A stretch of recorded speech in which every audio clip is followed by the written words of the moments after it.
been a very rainy week. I've been totally fine with that.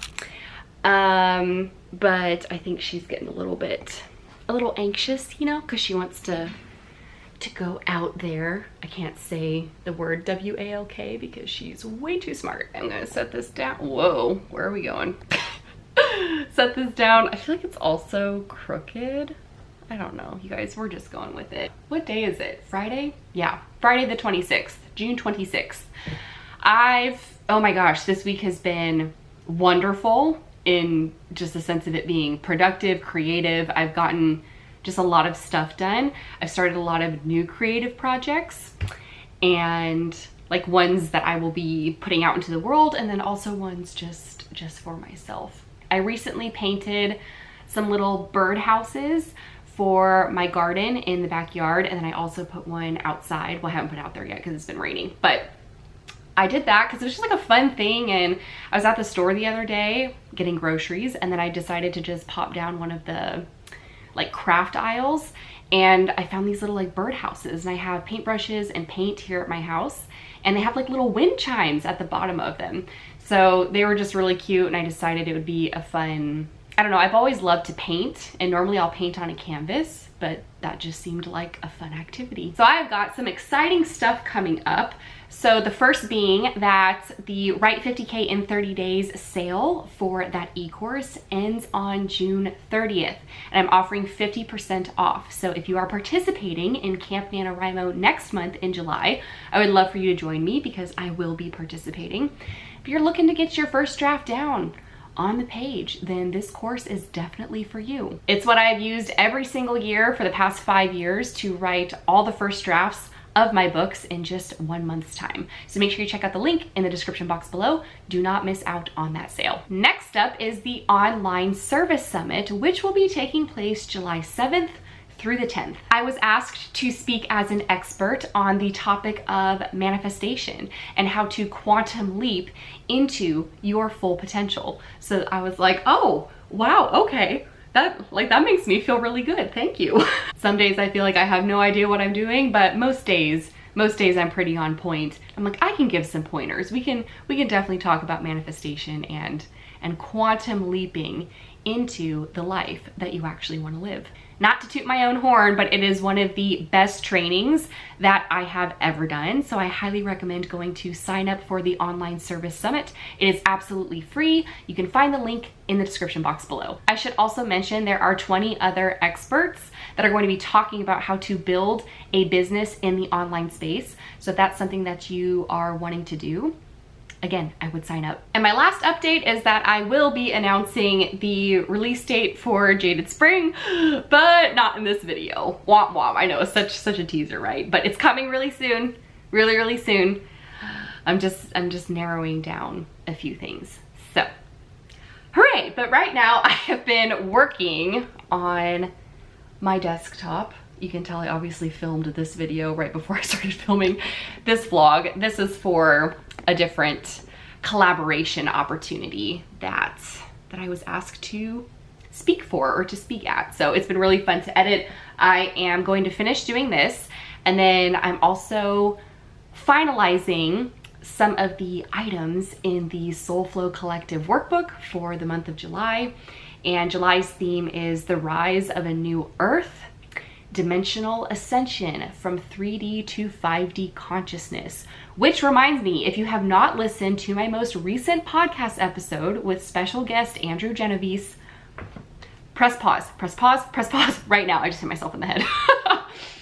Press pause, go listen to it right now because it is so good. I had goosebumps the entire time I was chatting with Andrew. So he lived in a tribal village in South India for 3 months to study, let's see if I can say this right, pranayama yoga with a guru. He's also a breathwork teacher, but we talked so much about what is going on on the planet right now and how to raise the collective consciousness and dimensional ascension and what this means. And so if you really enjoyed that episode, if you've already listened to it, thank you, then you are really going to want to dive into the SoulFlow Collective and all of July's theme, because the meditation is absolute fire. We're visualizing a new earth.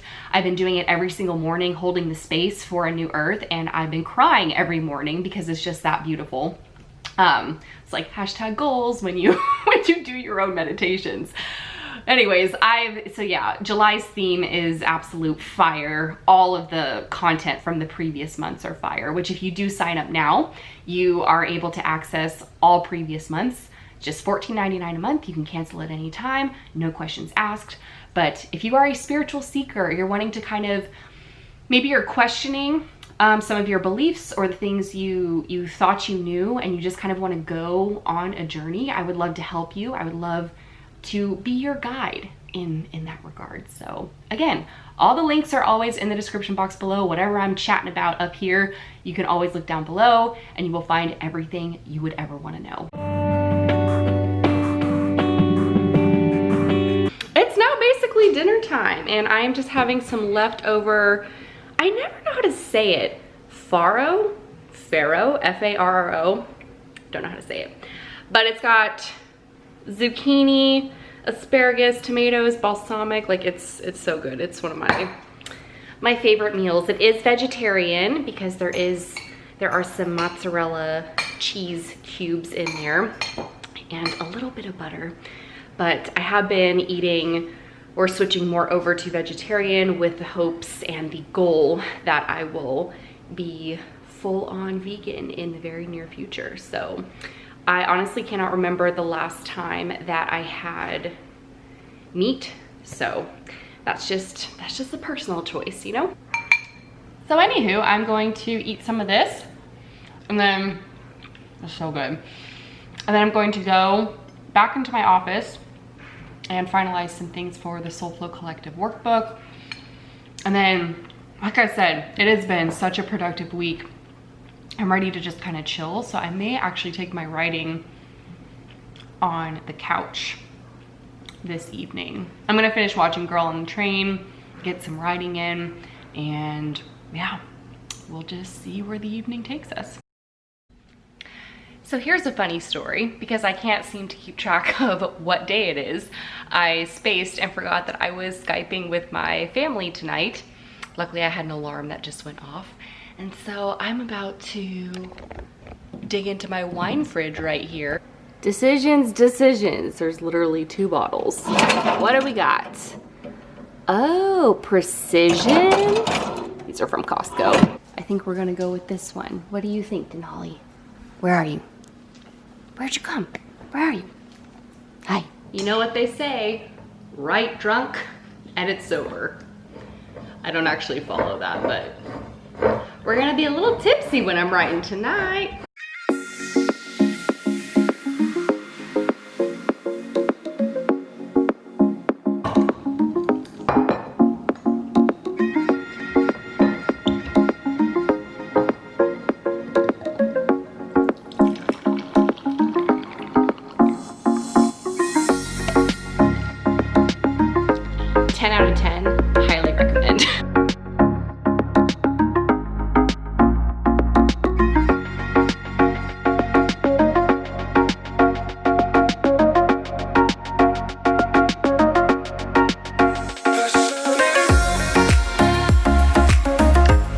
Wow, so it's past 9 o'clock now.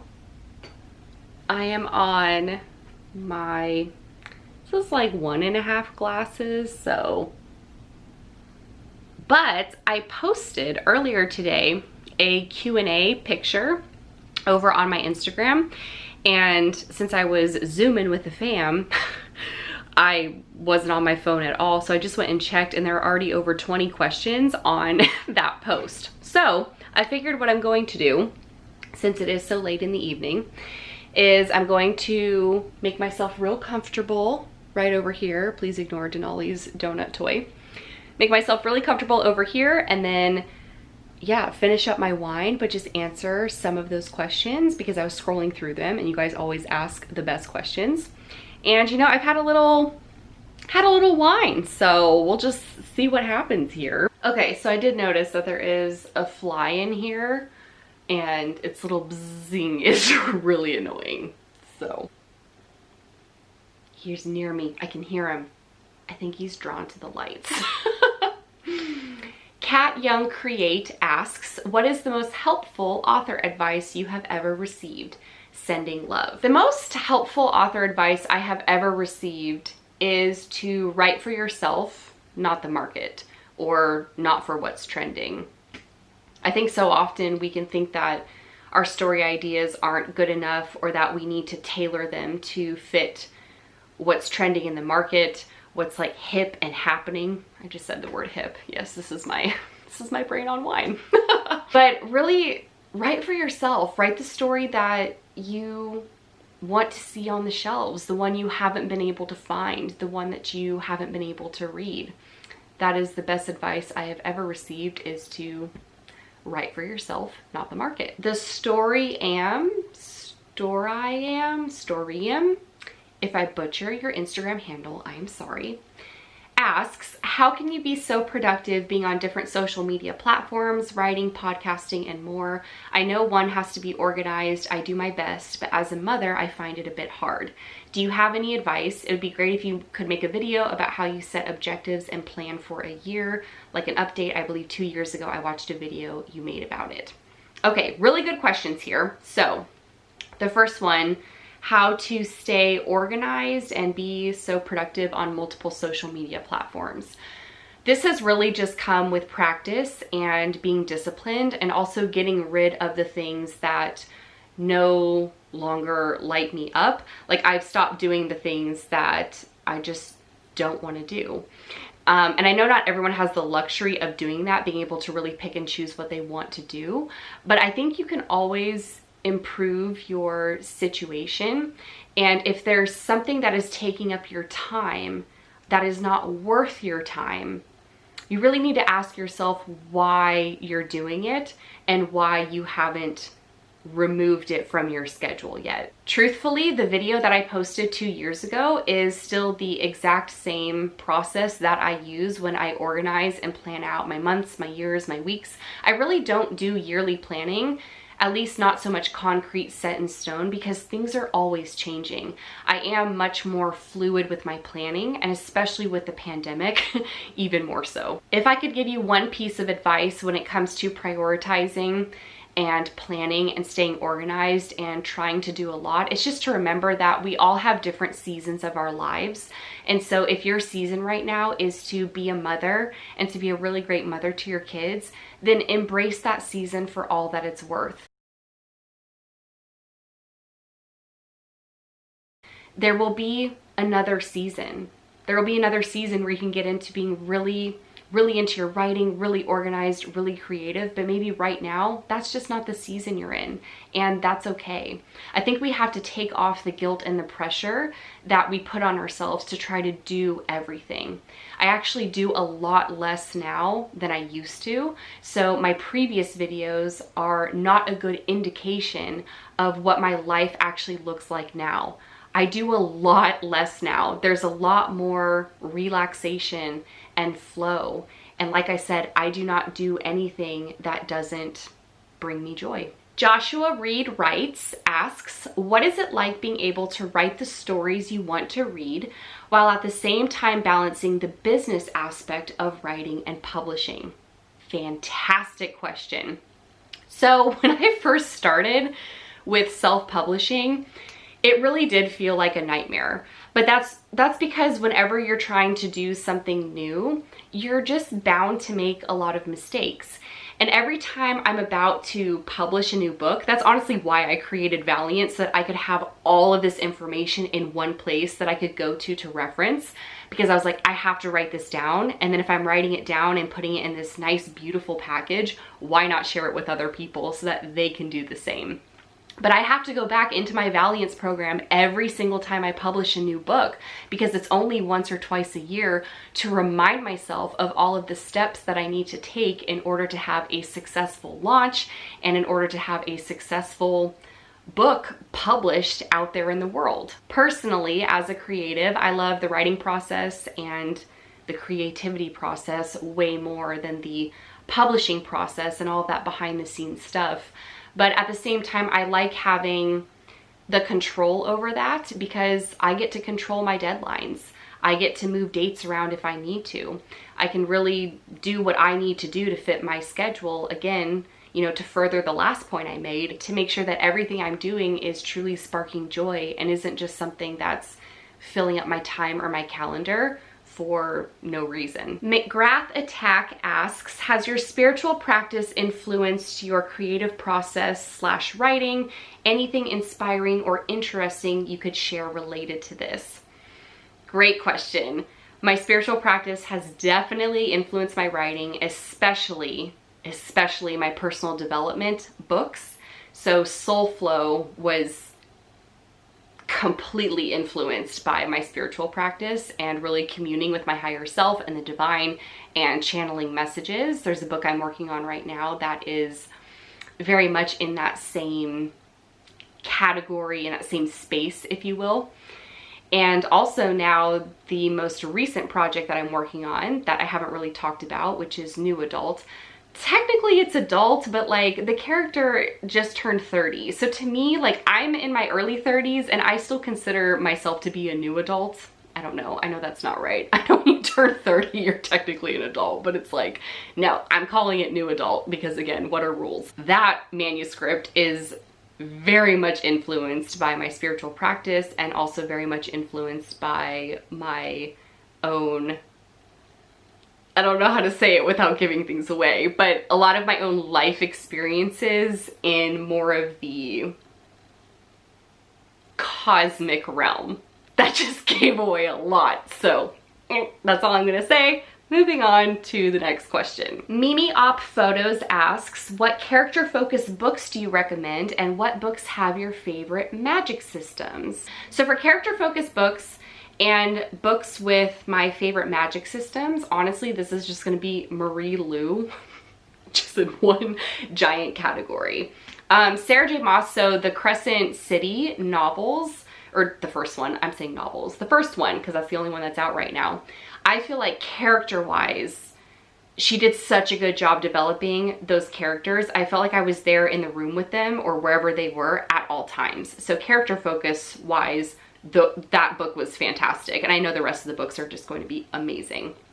Highly recommend. And as far as magic systems, I would say Marie Lu's The Young Elites. That really did give me a lot of inspiration for the Shadow Crown series, although I wanted more magical elements. So again, it's like when you read something, you're like, oh, I wish there had been more of this. That's something to pay attention to because that's probably something you'll want to implement in the novel that you're writing, which is exactly what has happened with me.